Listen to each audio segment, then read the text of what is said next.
faith gathering, I chose Crossroads a couple of reasons. One is it sort of captured locally where we are. You know, you put your finger in the middle of the St. Louis metropolitan area and some of it will touch Maplewood area. And so we're at the crossroads of the city.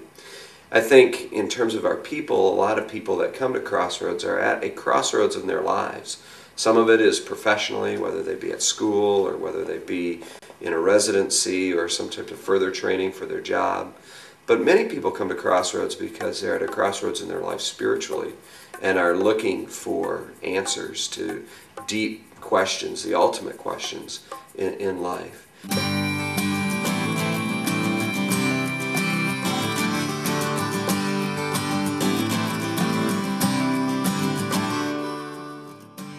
In the end, our whole service is about the drama of how God rescues people and brings them into a relationship with Himself. It's really one of the great things about coming to worship. You have the opportunity to rehearse the truths of the gospel every week so that we don't forget them, so that we are constantly calling to mind this good news that we have been made right with God.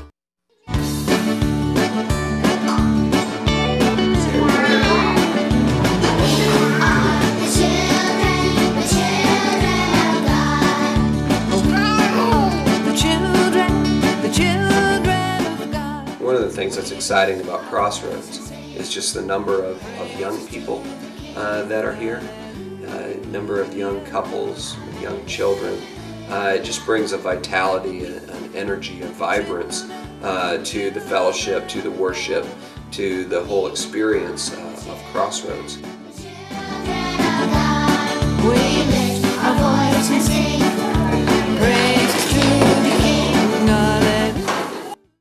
Every Sunday evening at 5 o'clock we gather for what we call a community meal provided by people at Crossroads. We extend the invitation to anybody in the community to come and to share this meal with us. We follow that up with a time of thought where we seek to address from a biblical standpoint issues, relationships, and conflict. We've addressed issues of Jesus. Can we really trust what the Bible has to say about Him? We seek to address these real life issues on our Sunday night food for thought.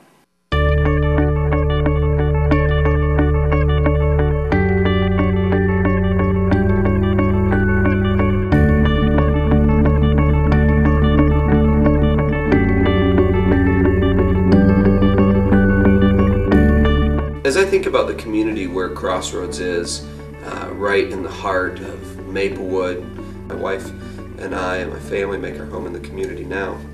It's an area that I've really grown to love, and it seems to me to be an area that's burgeoning with hope, burgeoning with promise. It is our great desire that the joy that we have in Christ would be shared with all the residents of Maplewood and Richmond Heights. Because at the heart, at the core, we're all people. People who have the same needs, who have the same struggles. And so it's our great desire to find out those shared places that we have in common with one another and emphasize those rather than camping on the areas where we're different. One of the other things that we've had the privilege of being involved in is Joe's Place, which really came out of a conversation that I had with Dr. Henke, the superintendent of the schools, as she was expressing some of the need that some of these young people had in terms of homes. And so we dreamed up what would it look like if we had a home, could provide not only shelter but also mentoring and help for them in school and life, all these aspects. It's just been really exciting to see what has happened with that. We've been able to be major players in Joe's Place. The house parents are members here at Crossroads, and so we just feel really blessed to be very tangibly reaching out to the community in this way, ministering to these young people, trying to demonstrate to them and to the community that every person matters. That it doesn't matter if you're a 15-year-old high school boy who happens to be homeless. You matter because you are a person, because you're a person made in the image of God. you matter.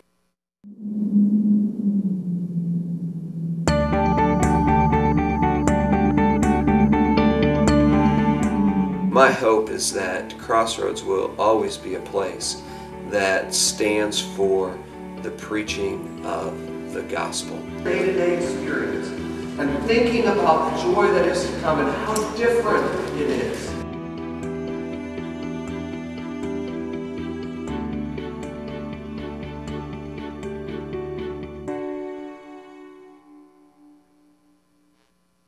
Kingdom groups are small groups of a diverse group of people that come together one night a week.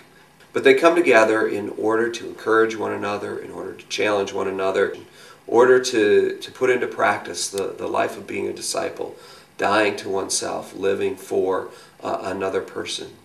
People look so forward to that time every week that they want to be together because there is a true sense that they have a home, even if they're from Illinois or Texas. They do have a true family, they do have a true home where they're accepted, where they're loved, where they're cared for. Most times when you feel weak, we challenge each other, we encourage each other. But when you really get into it, it's pretty evident that we all need Jesus and we all need each other.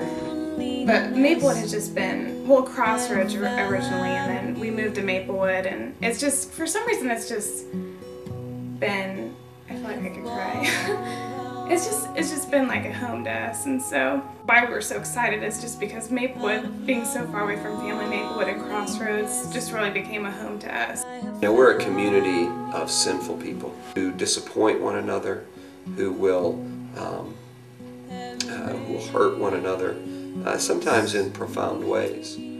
How do we continue to have fellowship in the midst of that? Well, it's only when we operate by grace. The humility of the leadership of this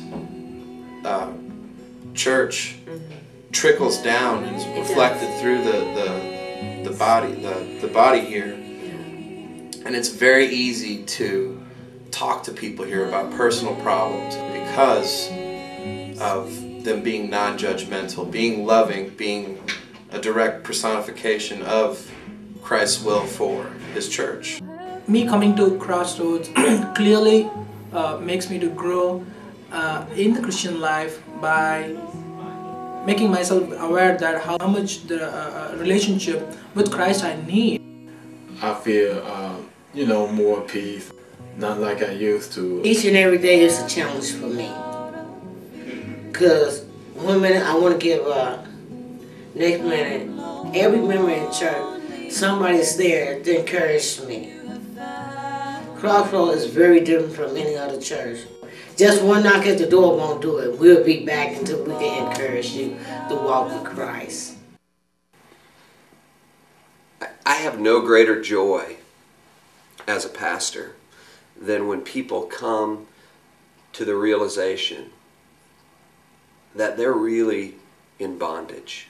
Bondage to what other people think, bondage to what contemporary culture tells us we need to be.